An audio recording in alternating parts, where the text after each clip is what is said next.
네, 국민의힘은요, 최상병 특검법 재표결에 반대 당론을 정해서 단일 대우로 방어에 나섰는데 일단 성공은 했습니다.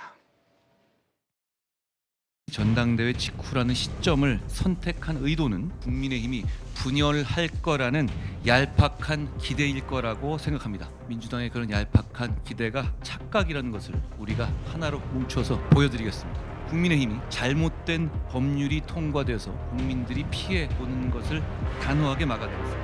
결석이 깨졌다고 보고 싶지는 않고 그래서 부결을 시켰다. 여기에 의미가 있다. 이렇게 한 분은 명시적으로 착오가 있어서 실수로 그렇게 기표를 했다는 게 확인되고 나머지 한 표도 제가 추론하는 분들이 좀 계십니다. 그분도 역시 실수다. 결론적으로 특검의 부당성에 관해서 함께 뜻을 모은 당초 예상과 실체는 부합한다 이렇게 판단하고 있습니다.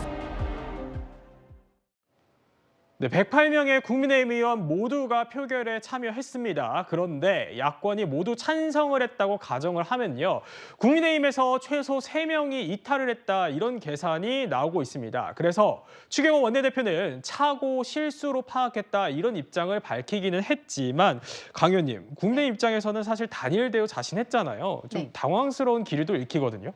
지금 추경호 원내대표께서는 실수라고 이야기를 하셨는데 글쎄요, 뭐 국회의원은 한 명 한 명이 헌법기관이기 때문에 그거를 실수로 볼 수 있을까? 저는 그렇게 생각하지는 않고요. 예. 국민의힘 내부에서도 다른 생각을 가진 분들이 계신 것 같다. 그거는 인정을 해야 될 것 같습니다. 왜냐하면 처음에 투표를 했을 때는 그때 모두가 다 퇴장을 한 상황이었었거든요. 안철수 의원과 김재섭 의원만 남아 있었는데 김재섭 의원은 반대를 했고 안철수 의원은 이제 찬성하는 표를 던졌었죠. 네. 근데 이 부분에 있어서 결과적으로 국민의힘에서는 내부적으로 정리가 반드시 필요하다라고 말씀드려야 될 것 같습니다.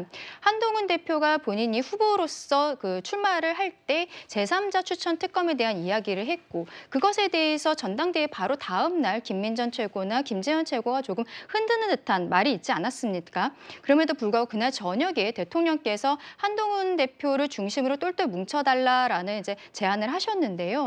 이 부분에 있어서는 국민의힘에서 이 최상병 특검과 관련해서 단일 대우로 가야 한다는 것은 기존의 대통령께서 우리 전 국민 앞에서 이야기를 하셨던 부분이 있기 때문입니다. 예. 공수처 수사 지켜보고 미진하면 내가 특검을 요청하겠다라고 말씀을 하셨었는데 여기에 대해서 결과적으로 저는 한동훈 대표가 대통령과 독대를 해서 어떠한 협의안을 만들어내고 그 이후에 당 안에서의 대화를 이어가야 하는 것이 아닌가. 만약에 대통령과 먼저 이야기가 나오지 않는다면 여기에 있어서 의원급에서 움직이기는 실상 쉽지는 않다라고 저는 생각을 하거든요. 네. 왜냐하면 법안을 발의하려면 10명 이상이 필요한데 국민의힘 내부에서 글쎄요 지금 뭐 한동훈 위원장과 친하다는 의원들이 있지만 대통령께서 어떠한 전향적인 그 의견을 제시를 하지 않았을 때 이분들이 10명을 채울 수 있을지 저는 그 부분도 굉장히 좀 의문이 있어서요.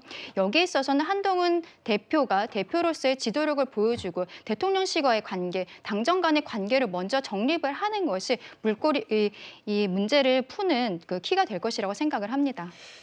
네, 김수희 평론가님, 말씀 주셨지만 사실 당 안팎에서 결속 깨진 거 아니냐. 한동훈 대표가 취임한 지 얼마 안 됐는데 이거 좀 위기감이 있을 수 있다 이런 분석들도 있거든요. 어떻게 좀 보십니까? 네, 이탈표 자체가 뭐 3표라고 했을 때는 많다고 보기는 어렵다고 봅니다. 그 정도의 이탈은 있을 수 있는 건데 근데 더 치명적인 부분은 이게 말없이 이탈을 했다는 게 오히려 더 치명적인 게 아닌가 싶어요. 미리 나는 이거를 찬성표를 던지겠다라고 했던 의원은 안철수 의원밖에 없는데 예. 2명이 그 사이에 더 이탈을 했다라고 하는 거는 앞으로도 사실 알게 모르게 본인만의 고민에 따라서 이탈을 할 수 있는 사람들이 또 늘어나는 건 아닌가 이런 생각도 들고 사실 최근 몇 주 동안 계속해서 의혹이 증폭돼 왔습니다.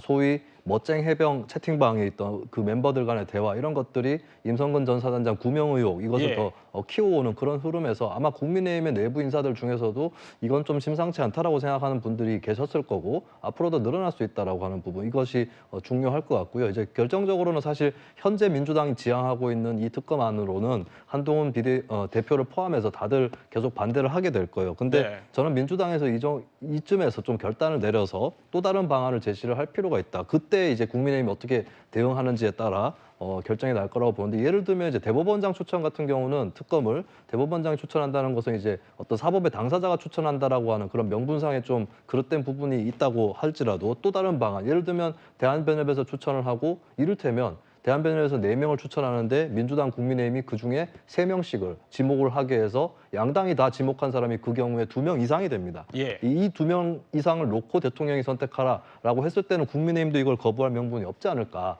민주당이 그런 방안을 제시하느냐 마느냐 여기에 따라서 국민의힘이 정말 진정성이 있는 것인지 네. 또 안에 내부에 단결은 돼 있는 것인지 이런 것들이 드러날 것이라고 봅니다.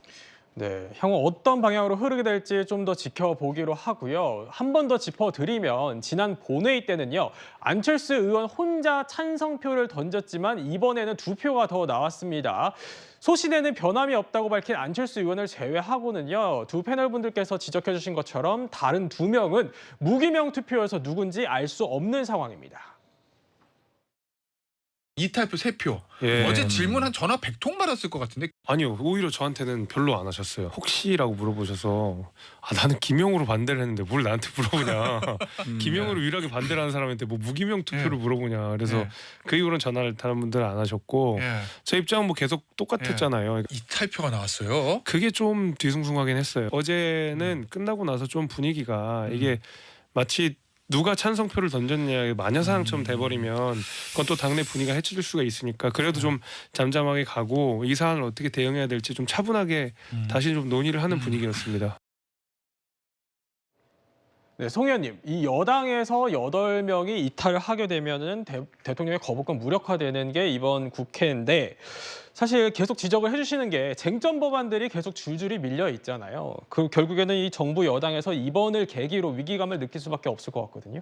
저는 좀 생각이 다릅니다. 지금 이 이탈표 문제는 해병대원 특검법에 국한된 문제고요. 노란봉투법이라든가 방송사법이라든가 지금 민주당이 밀어붙이식으로 추진하고 있는 다른 법률안에 대해서는 이런 문제가 발생할 가능성이 거의 없습니다. 당내에서 그 의견이 거의 통일돼 있기 때문에요. 그렇군요. 그런 법안들이 뭐 국민의힘에서 동조해야 될 만한 법안이라고 생각하시는 분들을 저는 여태까지 거의 들어보지 못했습니다. 다만 해병대원 특검법 사안 같은 경우는 군인이 사망한 사건이고 그 안보와 보훈을 중시하는 보수 정당으로서 가야 할 길이 어떤 것인가에 대해서 고민하는 분들이 몇 분 계실 수는 있습니다. 그것은 그 사안의 특수성이지 나머지 쟁점 법안에까지 확장할 수 있는 문제는 아니라는 생각이 듭니다. 강 의원님도 동의하시나요? 어떻게 보십니까?